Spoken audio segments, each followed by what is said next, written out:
Good evening, ladies and gentlemen. We're back again. You're listening to the TASL Fantasy Football Chat podcast. It is Tuesday, the 6th of October, and you are listening to episode 4, You Stole the Sun from My Heart. Good evening, Rob. How are we doing tonight? Hey, Phil. Yeah, not too bad, thanks. I'm okay. Yeah. You've had a good weekend? In what kind of way? Well, I mean, you're well and good. I mean, I know this is a fantasy alive, football. I'm breathing. This is a fantasy football podcast, of course, and everyone wants to know how your team got on this week. But you're well in yourself, as they say. Yeah. I'm well in myself. I'm breathing. I haven't murdered a certain Tottenham player yet. Oh God! Well, we'll come on to that later. But I was mentioning to you before, obviously, people that have been listening for the last couple of weeks, and thank you for listening, if indeed you still are. You know, it's good for you for putting up for us for this many weeks. But yeah, we play in a head-to-head league with our mates, and so you know, often whoever scores the most points week in, week out doesn't always reap the rewards. And I just asked you before, do you know who's actually top overall points wise? And you weren't sure. Yeah. And it is not only is it you, Rob, but it is also me. We are joint top on overall points with, I mean, we're nowhere near top of the actual head-to-head league, but we have both scored the most points in our league at 221. That's a bit bonkers, isn't it? It is, yeah. I think that we've just been unfortunate on the head-to-heads that the person against us is just. It's the luck of the draw. Yeah, it's the luck of the draw. That's what I'm going with. That's why we love it though as well. That's why we love the head-to-head. Cool. So you, I mean, maybe I'll say how I got. I got a bit of a disappointing 46 points this week. I did take a -4 hit with my transfers. Obviously Harry Kane did the business for me again, but I went Danny Ings captain in the end, and unfortunately despite their good result, he had a bit of a blank.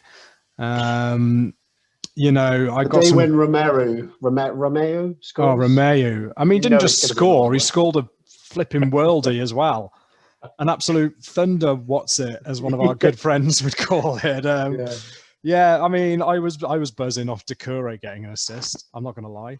And the less said about my double up to Liverpool defence, the better. I guess we'll touch on that later as well. I mean, we will, how did you get on this week, Rob? Well, I would have scored 50. I would have scored 50, and I was I took an 8 hit. And the reason I took an 8 hit is there are certain players that I moved up because they were red and they had quite a serious injury allegedly. And so my midfield. It contains a couple of Man City players like De Bruyne, Foden. It's got Rodriguez. It's got. He did the business Salah. for you. A solid midfield, you know. Again, and obviously Salah, the fraud. Yeah. He popped up with a couple of goals, didn't he? Yeah, we'll come on to that a bit later. But the -8 put me on 42, and on the head-to-head, I think I lost by 2 to Leo because he took a -4. So. The defence. I mean, I think what I'd like to do is start talking about defending. That'd be good. What's that? Talk about defending. What's that? I've never heard of it. There seems to be little point in having premium defenders in any of these sides. There's no point in having anyone above 4.5. Oh, I know. I mean, Robertson and Trent did the business for me against Arsenal, but it does worry you. And obviously, with Alisson being out, that's a big worry. So I mean, the wild cards may be calling in the near future. Yeah, well, I can't do that, can I? Well, yeah, for some of us that haven't played it already. So I mean, the week kicked off with, I mean, you could almost call it unexpected strong performance from Chelsea. They've had a bit of a rough time recently, and they stuck 4 past Palace. Jorginho with 2 pens. Obviously, Abraham and Werner weren't very happy with that. But it seems there was a bit of argy-bargy, as they say, and I think certainly Abraham wanted to get on the ball for at least one of those penalties, and as Pilaqueta had to step in, as any good captain does. But again, we're getting blanks from Timo Werner, Rob.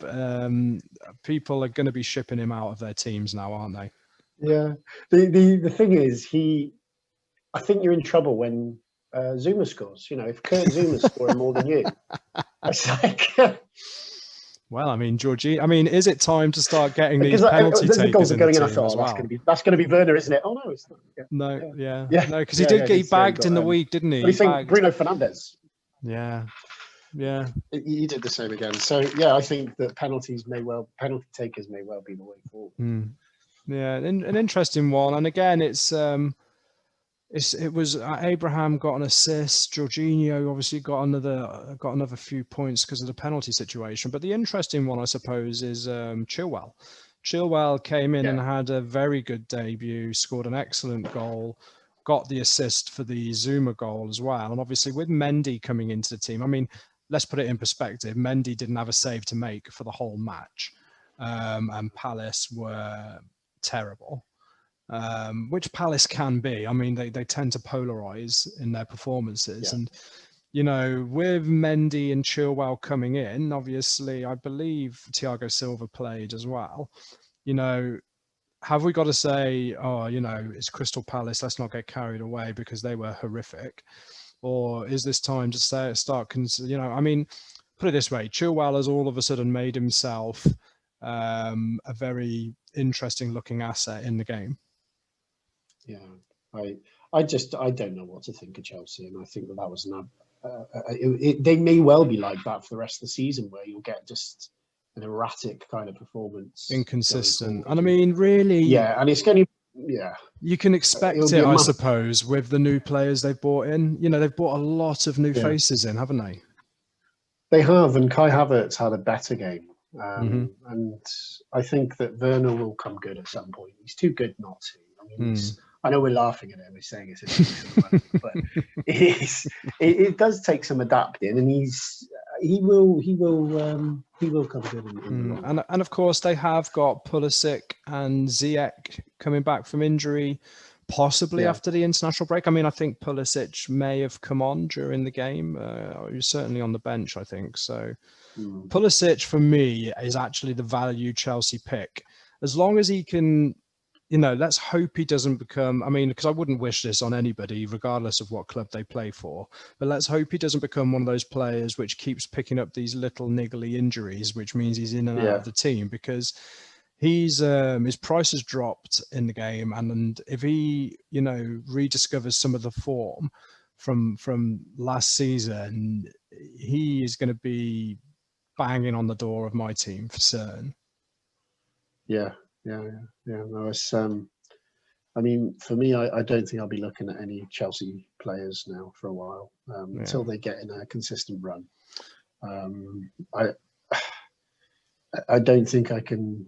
I think I've lost quite a few points so far from chopping and changing. So I'm going to try and be a bit. Need a bit consistent. Of stability, Rob. Bit of stability. Yeah. I think now the players that I've got in there, we know Ings is going to score throughout the season. Yeah. We know that that Salah's going to score. Rodriguez. The only thing with Rodriguez, it may be towards the second part of the season, is whether he can keep it up. Well, that's an interesting one, Rob. And I mean, we're going to move on to Everton next. There was an interesting debate on a particular sport-based radio show. I believe it was today. And they were asking the question, is James currently the best player in the league at the minute? And or was it Heung-min Son? Or, I mean, I think on form, you've got to look on Rodriguez at the minute. I mean, he just looks an absolute superstar in that Everton team. And they come off the back of another amazing result against Brighton, who have been doing very well. Rodriguez with 2 goals and an assist. Calvert-Lewin again, who I still refuse to put in. I mean, let's be honest here, Rob. The big story here is Doucouré getting an assist. I mean, shirts were off in the Hawkins household, and knee slides on the carpet. But I mean, was that just from your volley from last week? Oh well, I don't know to talk about it. But Everton, they're on the march. They're top of the league and they're unbeaten. Yeah, they are. Yeah, they're looking good. I watched the game and they looked convincing. And Rodriguez was fantastic. For sure. Although I don't think I think Son for me has been better again. There's just something about him. He just can't do wrong. Can't do wrong. No, I think he's at his peak. I think we're seeing Son as good as he gets. Yeah, especially his connection with Harry Kane. Yeah, for sure. And I mean, let's not forget to mention Brighton, who still managed to get the 2 goals. Obviously, Jordan Tyrannosaurus Rex Pickford. You know, the TASL boys aren't a big fan of Jordan Pickford, to say the least, and he doesn't do himself any favours. Obviously, they have signed this Swedish keeper now. We're not going to touch on transfers too much because we're looking to do a transfer special next week. So watch this space on that one. But I mean, Brighton, you can't ignore them for points either. And I think Everton and Brighton are 2 teams where people soon will not be able to ignore the points potential in both of these teams as long as it carries on after the international break. I mean, last week we spoke about Brighton, and they've played really well, but they've only got 3 points. They've won 1 game and lost 3. So you wonder how much that, because it's confidence. A lot of this is confidence. Yeah. And how many more can they kind of take before it starts to affect their performances? Because in each and every game they have played well in parts, and that's going to be interesting to see. I don't know who they've got after the international break. Who, Brighton? Yeah, so Brighton are away at Crystal Palace, their first game back. You see, now that again could potentially be a bit of a sticky one for them. They've then got West Brom as well. I don't know what you're going to get.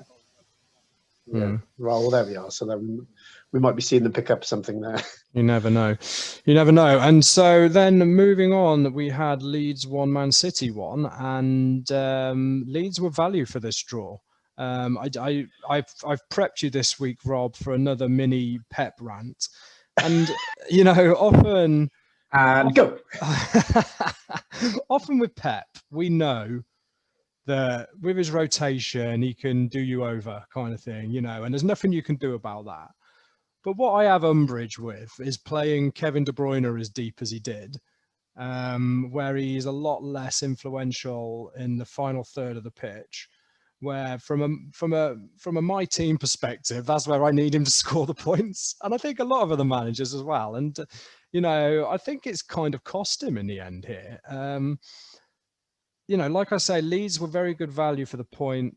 Obviously, Sterling got on the score sheet, but I think Leeds are going to cause some upsets this year. And Pep, you know, maybe Mikel Arteta was the main man. I mean, he's doing all right at Arsenal, and Man City aren't doing as great since he's gone. I'm just putting it out there. Yeah. But I mean, playing Kevin De Bruyne that deep for me was a tactical mistake by Guardiola, and it made them pay. And it could have been worse for Man City. You know, they could have come away with nothing from that game. So all credit to Leeds. They were very good value for the draw, and I think they'll, you know, it's finding the points in that Leeds team. There could be some very good value there because I think they're going to cause a few upsets.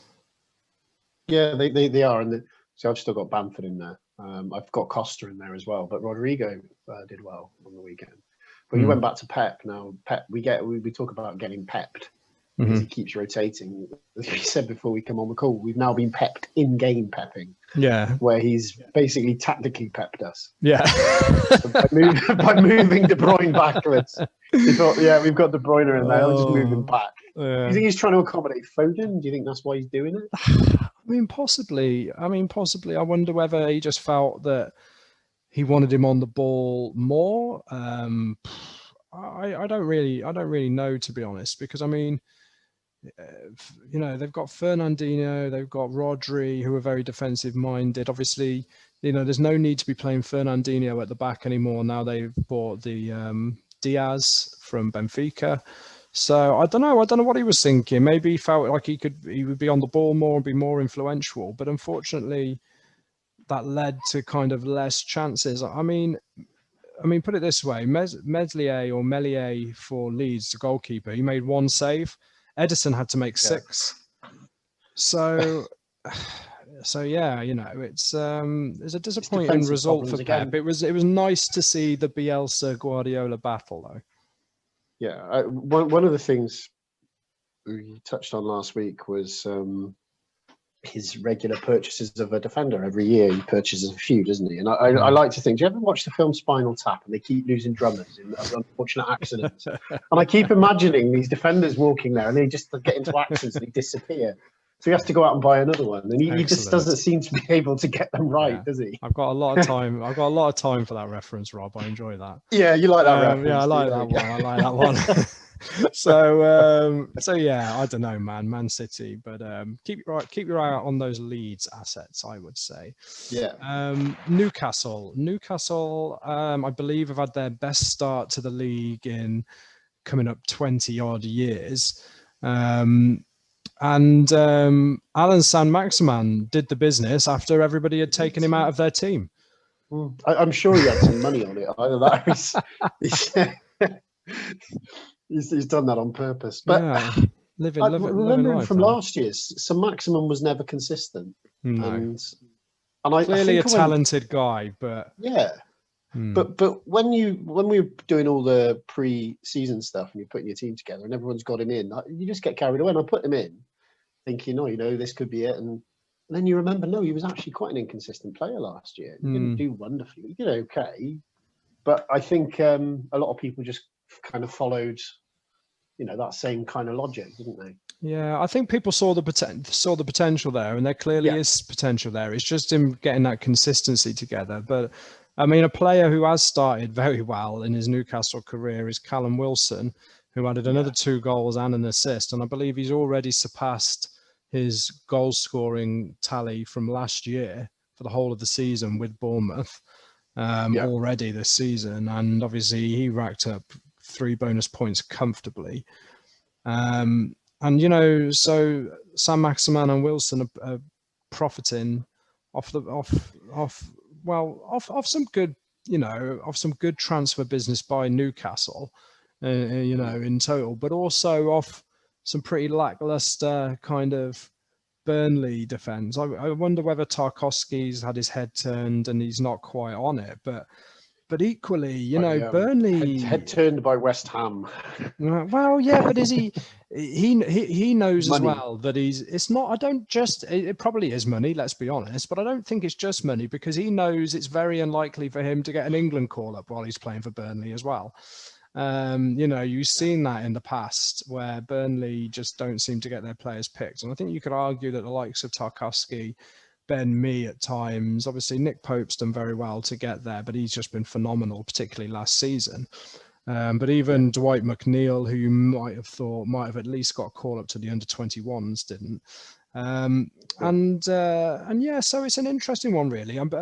But in a way, I mean, I'm not the biggest fan of Sean Dyche. I think he's an absolute moan bag and a very Eeyore-ish kind of woe is me. Everything bad happens to Burnley and nobody else. But they've not done the business in the transfer window and they're in trouble for me. Could this be the season where you just need to avoid those players from the Burnley squad because this is the year that they're heading back to the Championship? Potentially, yeah. It's the same as Sheffield United, I think. I think we're in the same position, same boat. I mean, I've got a Burnley player in there. I've got a Burnley defender. I've got Dunn in there. So I put him in because they did so well last year, and it's a cheap kind of very budget. While there were some injuries going around as well, wasn't there? But anyway, time will tell. I mean, Burnley, I do worry for them. Now we've still got. I mean, we've been trying to trim the length of the podcast down in recent weeks, and we've been knocking off a couple of minutes here and there every week, but even now we find ourselves in a position where there's so much to talk about. Leicester got an absolute thumping at home to West Ham. Now I know when we said West Ham will pick up points from somewhere, I wasn't quite expecting it in this style or fashion. They were dreadful to begin with. And they were exceptional against Leicester. I mean, I would throw caution to the wind with their next 3 games being Tottenham away, Man City at home, and Liverpool away. But I mean, the way people are playing at the minute, anything could happen. Let's be honest. Yeah, I mean, what I would like to see is their form drop when David Moyes comes back, because he's currently isolated. So wouldn't it be funny if David Moyes pops up in the dressing room, they start losing again? Do you think Karen Brady would be on the blower just saying, David, you need to just stay at home. It's working well. He's doing it by Skype. We'll still pay you. He's on the Zoom calls. He's got his virtual background set up for the West Ham dressing room. They just turn the screen round to face the wall and just carry on anyway. I can imagine. Yeah, bizarre. I mean, Leicester obviously, Vardy, Barnes, Maddison, all these kind of players. You were thinking Castagna are going to kind of bring some points. They were rubbish. They didn't do the job. So yeah. I mean, there were good wins for Southampton and Arsenal and Wolves. But there were 2 games left for the weekend, and there was a little bit of hold my beer going on here as to who had Man United Spurs 6, Man United 1. You're not going to get a bigger shock than that in the weekend, and Aston Villa said hold my beer. I mean, the Man United debacle, where do we even start on this? I mean, let's start with the fact that our pal Heung-min Son, who is a hell of a player, one of the best in the league. You've got to start saying one of the best in the world, particularly on this form. He done the business after recurring miraculously from a hamstring injury, and Man United absolutely capitulated. Yeah, I don't even know where to start with this. I mean, the first thing is that Son owes me an injury, and he deserves to be out at some point because I removed him. Right? He owes you 4 points, Rob. Let's not get carried away. He owes me 4 points at some point. So I took him out. I'd have beaten Leo if he'd have stayed in. In fact, I think I'd have. Yeah, it's so when they said he was bringing him on, I thought, no, that can't be right. It can't be right. He's starting. You say starting? Yeah.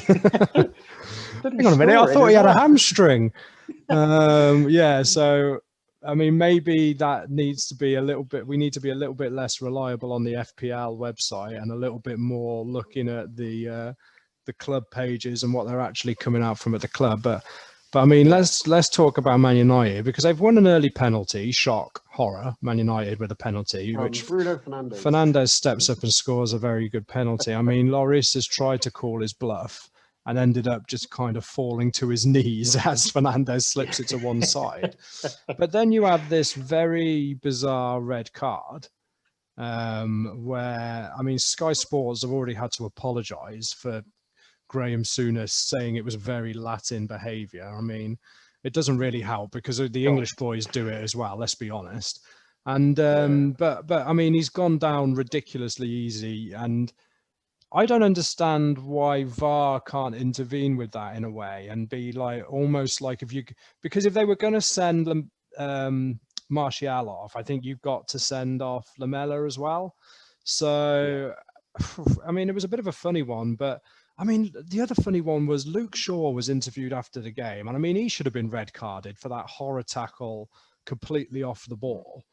And he's actually come out and said, we gave up after the red card, we gave up. And this is Man United. Really? I mean, I thought it was hilarious at the fact that Patrice Evra was in the studio on the verge of tears. I mean, that was exceptional television. But I mean, Man United, I mean, I've had my rants about Ole Gunnar Solskjaer in the past and the lack of quality in their squad.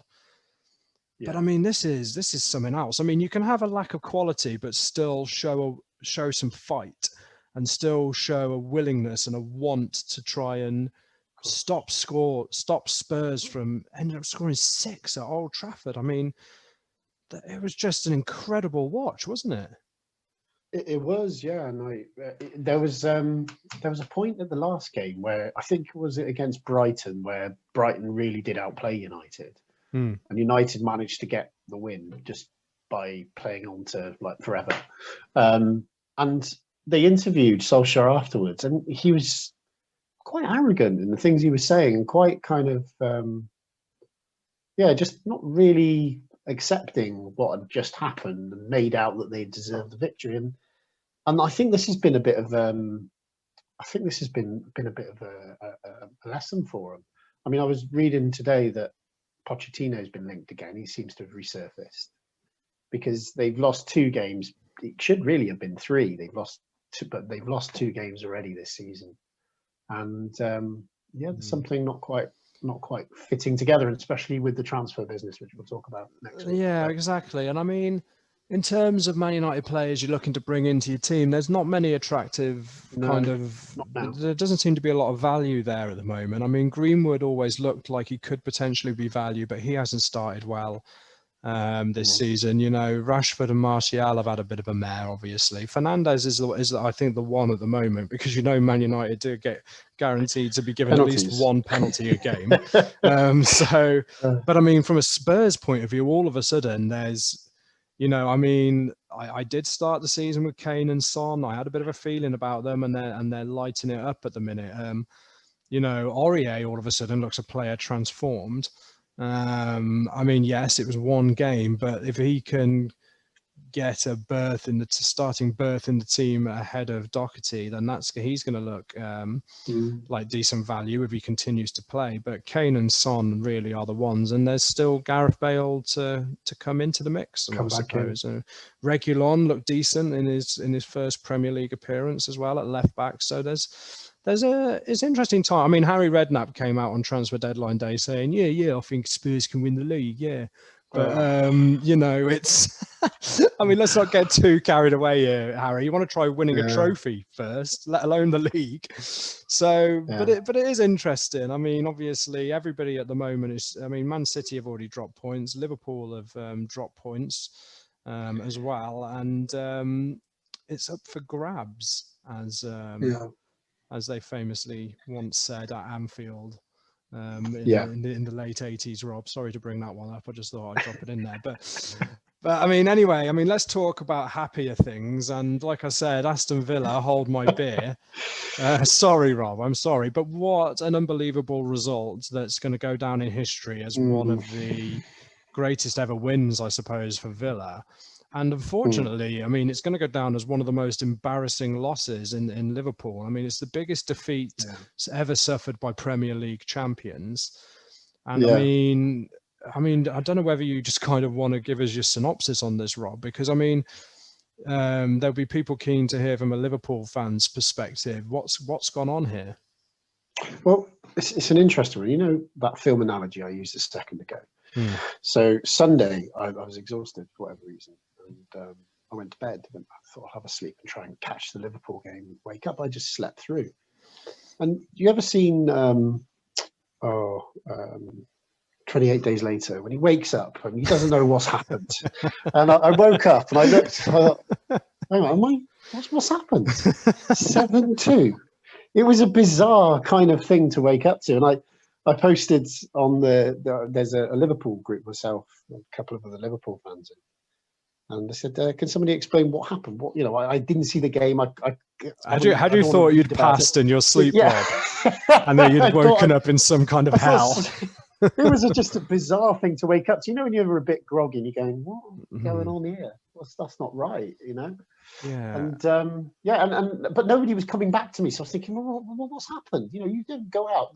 The week before, we thumped your lot 3-1. Yeah, and let's be honest, that wasn't that wasn't a fluke victory against Arsenal. That was that was an exceptional performance. It was,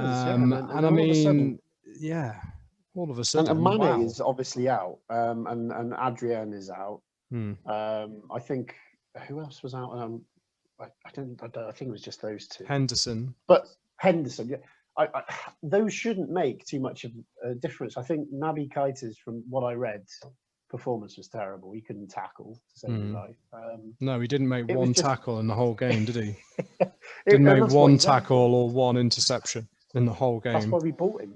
He's a box to box. He's a good tackler allegedly, but it was just a bizarre. Whether it's an aberration, whether they're gonna, whether Jurgen Klopp is gonna give him a rocket, because I think He should. I mean, whatever you say about it, it's embarrassing for the club. It's embarrassing for the fans. And I mean, you know, it's, you know, Arsenal have been on the end of some heavy defeats in the past. But I mean, Aston Villa survived relegation on the last day of the season last year, I think. And, you know, for me, Ross Barkley and Ollie Watkins, as good a players as they are, and I you know, please don't take this the wrong way, anybody listening, they're fantastic players, but they don't make that kind of difference in a team to the point where you're beating Liverpool and putting 7 goals past them. I mean, Ollie Watkins has been on my watch list for a little while now, and obviously now he's off the mark. It'll be interesting to see how he gets on. But the big one that you were saying as well, Rob, and again, we've touched on this guy. Obviously, I think we're both big fans of this guy, but Emi Martinez, he could turn out, even at 20 million, to be one of the buys of the season.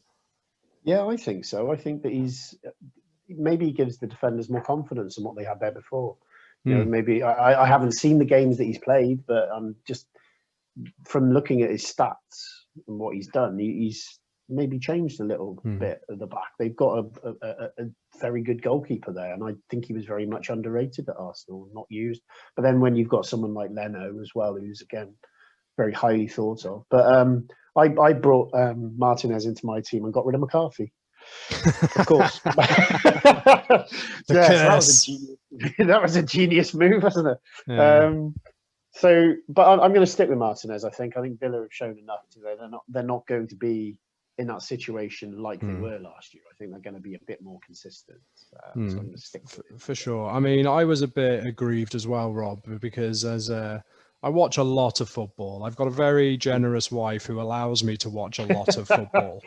And on this Monday night, it was just before half time. And she said to me, shall we not have this on tonight? And obviously, it's the last game of the weekend. I think at this point, it was maybe 2-1 to Villa. Yeah. And I'm just sitting there thinking, well, Liverpool will turn this around. And so I said, yeah, no problem, love. What would you like on? Netflix goes on, watching some reality show called Selling Sunset about people in LA selling expensive houses to people. And the next thing I know, I'm getting all the vibrations on my phone. And I'm like, wow, I'm sat here watching this. And the one game I'm missing this weekend is one of the most bizarre. I mean, I've obviously caught up and watched the highlights. And the player for me that really, really did shine in the game was Jack Grealish. He scored 2, he got 3 assists, he picked up all 3 bonus points, and you know, it makes you wonder with having some quality brought in around him with the likes of Watkins and Ross Barkley, have the big clubs missed a trick in prizing him away? Because is he starting to show that he can perform when he's got those players around him? Yeah, could well be. I don't think we're going to know for a while yet. I think we've got to see whether that Liverpool performance, because Villa did play well, but Liverpool were just so out of sorts. Very bizarre. It is whether he can do it consistently over the season. I've got him on my watch list. Ollie Watkins. Got a few players actually from Villa on my watch list. I'm not, based on last season, I'm still a little bit hesitant to put them in because I think I used McGinn last year a couple of times, and he was a bit erratic. So I've not gone for them. I'm just keeping an eye on their players at the moment. And I think that going back to what we said about the defenders, at the moment, given the lack of defending ability, because last year defenders would earn you a few points. That's why I only go with 3 at the back, because they don't tend to, at the moment, score you many points. So I'm wondering whether it's worth keeping premium expensive. I mean, it raises a good point. I mean, there's only 2 clubs at the minute which have conceded less than a goal a game, and that's Aston Villa, who have only conceded twice, the 2 Mo Salah goals in the Liverpool game, and West Ham. West Ham have conceded 4 and 4. And obviously they lost to Newcastle 2-0 and Arsenal 2-1, and then they've kept 2 clean sheets on the bounce. But everybody else has conceded at least 5 goals. So, I mean, is this the year just to get some real cheap premium defenders? and and load forward. But I mean, I guess we'll have to wait and see. But I mean, what was more astonishing, Rob, the scoreline or the fact that Mo Salah scored 2 and picked up a bonus point? Do you know, on the Mo Salah thing, I don't try to, because I'm not saying that I agree with you, because I don't fully. I see where you're coming from. I understand because I often have the same confused feelings about him. And what I've decided to do from a football point of view, Rob. Yeah, I hasten to add. Yeah, I'm not that. So with Mo Salah, I just accept him for what he is, and just he's which is a point scoring machine, an FPL point scoring machine. He's going to do what he's going to do. I can't even try to judge him because he's quite clearly I can't. So just leave him there. He'll tick over the points. But the crux of it comes when I want to know which one to captain. It's a bit hit and miss. So that's the trick in this game, isn't it? You pick a good captain, it can just save your week. It is like Jimenez I captained last week. He played against West Brom and he just didn't. He failed. He blanked. So. Yeah, well, but in terms of Mo Salah, I totally understand where you're coming from. But I mean, look, you can't. He scored the points again. He's too expensive anyway. For goodness' sake, 12.1 million. Forget about it. Okay, so I mean, we're coming towards the end again, Rob, as well. We like I've mentioned, we're even though we're coming into an international break now, we're gonna catch up next week, and we're gonna do a little cheeky transfer special, a transfer party. Am I allowed to call it a little transfer party with the TASL boys? Yeah, that's because obviously we signed Thomas Partey, and we're having a party and all that. But so hopefully people can look forward to that. But we've got a couple of things just to finish on. We do a bit light-hearted and a bit serious. Obviously, the first thing we wanted to cover was these idiots in the England team who have broken the COVID curfew, Abraham, Chilwell and Sancho. Now, I was listening to the radio today, and there was a chap on called Lee who was quite heartfeltly almost begging these sports guys to start really thinking about their actions and what they're doing. This guy had lost a close relative. And, he says it was saying, it just kind of really upsets him and makes his blood boil when he sees these kids who think they're invincible just going out and blatantly breaking the rules. And what these guys need to realize is that I think they forget they're in a very privileged position at times. But with that privilege comes responsibility and sacrifice. And it's just, whilst, I'm sure they do want to live a fun life outside of football as well, they need to understand the greater scheme of things a little bit. And it's extremely disappointing to see this kind of thing from these players, because well, maybe they are stupid, but they're not stupid to the point where they can't understand a rule or something put in place. And the fact that this is for everyone's safety, and it winds me up a little bit as well. And I just think it's such a shame. I don't think they should be allowed anywhere near this round of international fixtures. And to be honest, I mean, you've seen Liverpool now with Shaqiri. They've had 3 cases with Thiago and Mane with COVID. But we know of, and I know that it's because it's medical. The likelihood is more, because not all players are happy for it to be disclosed because it's a medical. But imagine if you're Jurgen Klopp and you're already in a situation where you've got 3 players out with it. And then you've got these guys going and they're joining up with the likes of Trent Alexander-Arnold and Joe Gomez. I wouldn't be happy with, I wouldn't want them anywhere near. If Mikel Arteta, you've got Bukayo Saka, who's becoming a very important player for Arsenal, and Ainsley Maitland-Niles, who is probably one of our big game players at the minute. I'd be furious if I was Arteta and those guys come back positive, because some people can't be asked to not to go to a party. It's it makes you also wonder from their businesses as well. So if your asset is being damaged when it's away, because that's all they are in terms of the clubs and the owners, they see them as assets. That's why they do so much in the way of tests when they were, the fitness tests and making sure that they're able to, they're not going to break down. So you can imagine if you're one of those and one of your assets comes back and is damaged, and that affects your performance, or it goes then through your team. Are you talking there a recourse for legal action? Right? It does make you wonder, because either way it's very disappointing, and we don't want to see it. So start thinking about it. All the professional footballers listening to this podcast right now, and I know there's lots of you, pack it in. Start sticking to them rules, for goodness sake.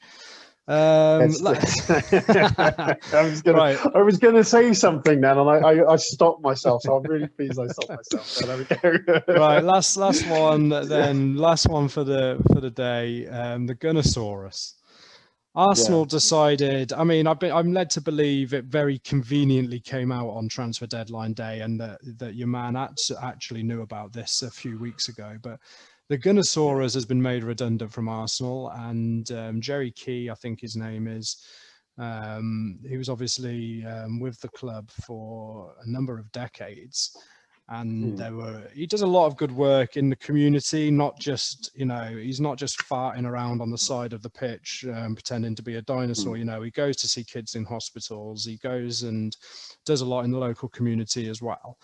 And he's been made, and look, Arsenal, for me, and they're my club, and they're known across all football fans as being very classy in general. And with the redundancy situation over the last few months, I think they have shown a little lack of class.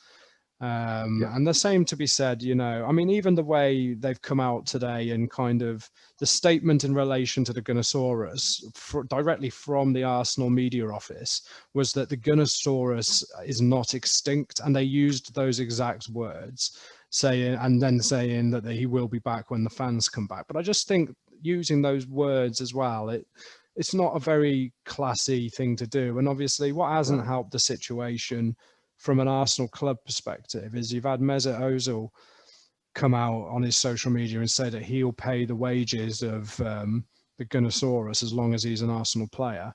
Now this is all very well and good, and this is an excellent gesture, and you can't fault the act. But I do question its motives. He's clearly got a problem with the club, as in Mesut Ozil. He knows that kind of statement is going to embarrass the club and put the club in a very difficult position. And he can't look anything other than the hero out of it all. So, whilst it is a very generous thing, I mean, he's earning enough money, for God's sake, and he's not even playing football. Well, they all are. We talk about these. There's such a disparity between the people who help the administration and the running of the club, and then the players, which is understandable. Like we said, they're assets. That's why they value them so much. But I think that when you have clubs making people redundant who, and let's be honest, they're not on, in comparison to a lot of the players, are not on massive wages. But and especially for London as well. I mean, I think, and then all of a sudden you have Aubameyang driving to sign his new deal in his Ferrari. Yeah. You think it doesn't look very good, does bringing it? in £45 million Thomas Partey on deadline day as well. I get completely how it looks, and it doesn't look good, and especially at the moment, there's no sensitivity. I think. No, it's a bit of a shame, particularly coming from the Arsenal, who are traditionally a very classy club. So, and that's not saying all the good they do for the community. We know that and you've seen the kind of work these clubs are doing. If you look at the Tottenham Hotspur All or Nothing series and stuff like that, you see the good that these guys do in the community. So we're not questioning that, but this just doesn't sit very right with us, and I think with a lot of fans as well. I said there was going to be a bit of lightheartedness, but I don't know where it's coming from, to be honest, Rob. Maybe we should just end it there. And I did wonder if you were going to say that Gunnosaurus is actually Pat Rice. He's been doing that job since he left Aston Villa. I love Pat Rice. Just to keep him there. There we are. Well, anyway, let's with the lovely thought of Pat Rice in everybody's head, let's call it a day there. Thanks for today, Rob. It's been another good one. A couple of shout outs in the wider community. Obviously, if you want to get in touch with me on Twitter, hit me up on PJR Hawkins. please obviously continue to like and subscribe and share the channel with all your FPL buddies. All that stuff helps us out. We're still trying to drive the numbers. We're still trying to get to more ears. And I'd like you to try and, you know, over the next few weeks, see if you can vary it. Because I've noticed with a lot of these things, they go, it's either smash the like, it's click the like, hit the like, or they use different ones. And I want to see how much hyperbole you can get into the use of like and subscribe. The answer to that is lots. The answer to that is lots. Let's do it week in, week out. I want to see hyperbole central on it. Okay, so you don't just tap it, you smash it. Yeah, that's what I want to hear. Yeah, punch that button. Big shout out to at FPL Talking Point. Go and check out their Twitter and their website for lots of other good FPL podcast content. Nice one. Well, we'll be back next week for some transfer party. And have a good week, Rob, and I'll catch you then. Is it going to be like this from now on then? Absolutely. Take care, mate. See you later. Bye. Bye.